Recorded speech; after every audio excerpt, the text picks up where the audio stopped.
Good afternoon, everybody. This is Kathy from the other side of rock bottom, and I wanted to share a little bit out of my new book, Lessons Life Taught Me. So, Chapter 1, just because you think it doesn't mean you have to say it. The lesson. One of the most valuable lessons life has taught me is this. Just because you think something doesn't mean you have to say it. Now, if you had told a younger me that lesson, I'd have laughed. Because for a long time I believed if a thought entered my brain, it immediately deserved to exit through my mouth. Apparently that's not how maturity works. Life has taught me that not every thought deserves a microphone. Some thoughts need to stay right where they started, inside our heads.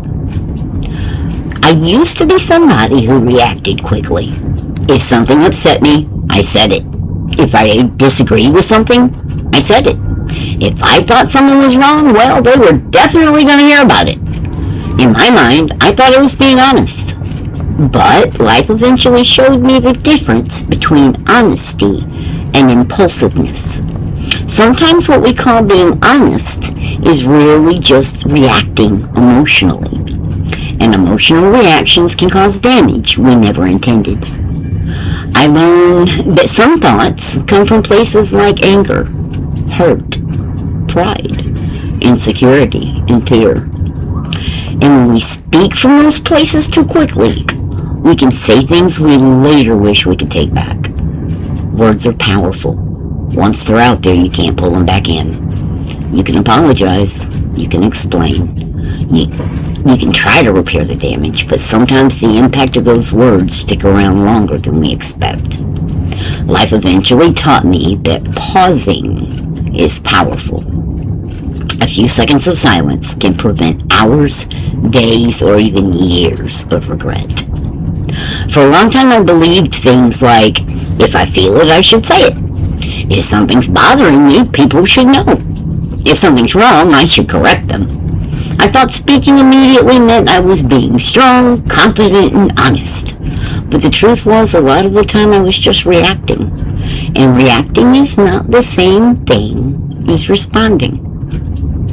Now I understand something life had to teach me the hard way. Our first thought is not always our best thought. Sometimes our first thought is defensive. Sometimes it's emotional. Sometimes it's based on old wounds or misunderstandings. But when we slow down, something interesting happens. A second thought often shows up. The second thought is usually wiser. The second thought asks questions like, is this helpful? Is this necessary? And is this kind? What outcome am I actually looking for? Life has taught me that maturity isn't about never having negative thoughts. We all have them. Maturity is about choosing which thought deserve our words. And sometimes the most mature thing we can do is simply pause, take a breath, and decide that the thought we just had doesn't need to be shared. So the next time you feel the urge to react quickly, try this simple practice. Pause before speaking. Take a breath, and then ask yourself 3 questions. Number 1, is it true? Number 2, is it helpful? And number 3, is it necessary right now? If the answer to those questions is no, silence might be a better option. That pause can save relationships. That pause can prevent conflict. And that pause can protect peace. And sometimes silence says more than words ever could. I'm going to put a few questions down in the description. So if you have a chance, comment, answer the questions, share with me what's your recovery like, what are your first thoughts like, how do you deal with those? And if you like, you're welcome to follow us on the other side of rock bottom on Facebook. You can see us on YouTube at the other side of rock bottom, or you can visit us at www.theothersideofrockbottom.org. Thank you guys so much for watching today, and have a great day.